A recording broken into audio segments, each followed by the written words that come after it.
All right there, everyone. South Africa's Julius Malema proves that the days of liberal multiculturalism are over. That's what we'll be talking about on today's video. But before we do, I just wanted to remind you that you can get my book, Classical versus Modern Education, for just 99 cents as part of our back-to-school discount. It's normally $7.95, but for a limited time, you can get it for 99 cents as an ebook download on the link below. If you want to really know what's wrong with modern education and get a sense of the mass conservative educational renewal going on all over the world, this is the book for you. So make sure that you download it at the link below. All right.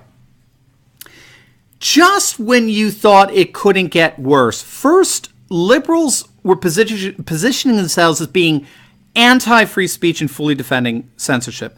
Now liberals are actually coming out and defending blatant acts of racism.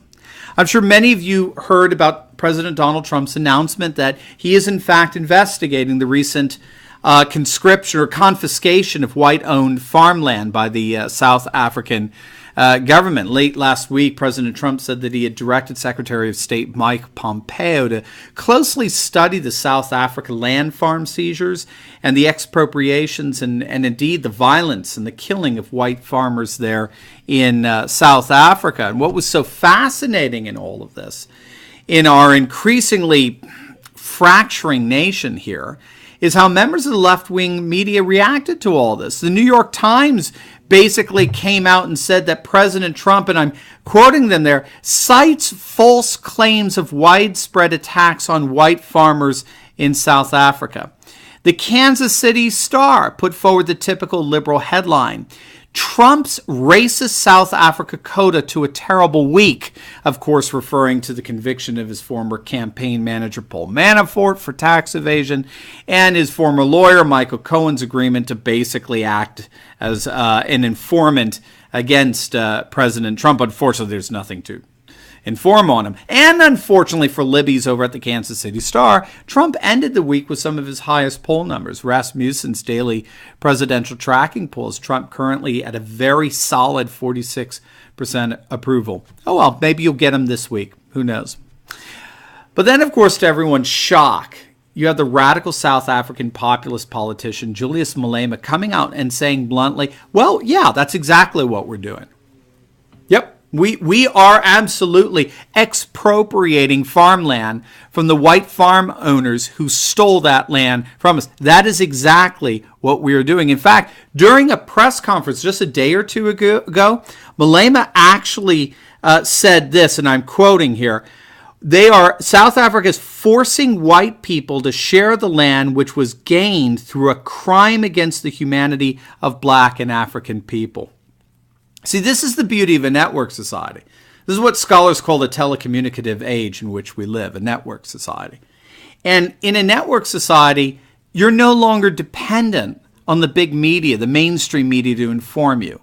You can find videos now yourself of Julius Malema actually talking like this and saying precisely these kinds of things. Actually, there are many, many, many videos that record him explicitly stating that South Africa is in fact expropriating farmland as a means of correcting past injustices. But don't worry, they have no plans of killing white farmers, at least not yet. Now, if you're not familiar with Julius Malema, he's a black Marxist leader who's risen as a serious presidential candidate for next year's national election. Malema is a radical leftist populist who's also a racial nationalist, and he's been calling for the expropriation of white-owned farmland to be returned, as he puts it, to black Africans. And the president there, Cyril Ramaphosa, has pledged to amend the Constitution in order to return the lands owned by white farmers back to the black citizens of the country, since, after all, the land was taken under colonialism and apartheid. So in effect, hey, you took the land from us, we're just returning the favor. And that's that.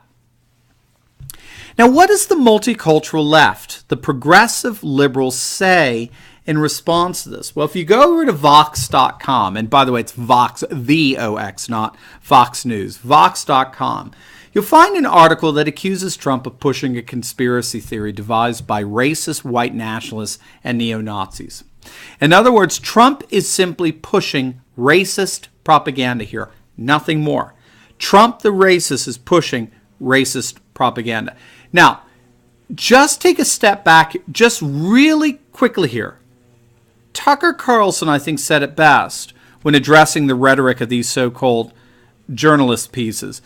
This posture being advocated by this writer over at Vox or those at the Kansas City Star, New York Times, is utterly Orwellian.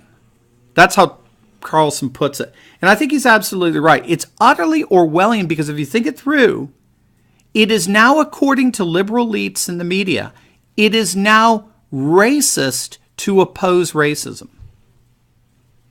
I think you just need to let that hit you. It is now racist to stand up and oppose racism. But then the Vox article goes on to say that these supposed conspiracy theories are actually based on what the author calls the very real, and I'm quoting him here, the very real post-apartheid land reform. The conspiracy theories peddled by vile racists, these conspiracy theories, do come from what is in fact attempts at post-apartheid land reform. Do you mean, in other words, the government expropriating land, taking land by stealing land? Is that what you mean? And is this stealing land based on the color of the skin of the landowner? Post-apartheid land reform.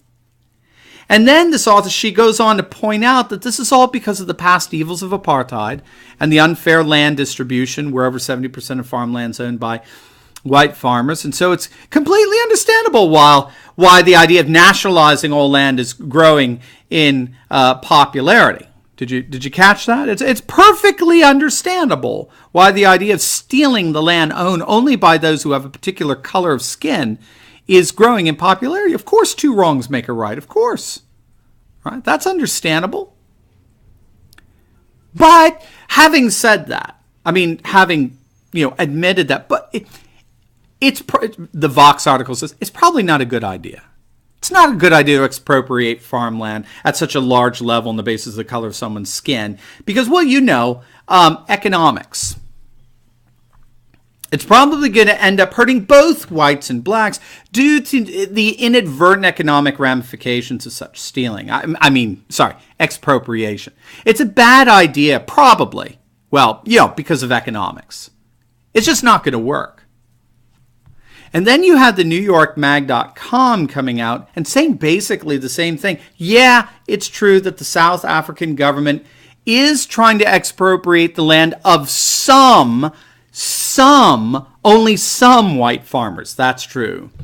But that's only because of the past evils of apartheid and the unfair land distribution. And then the author goes on to cite the Vox article. And the author comes to the same conclusion.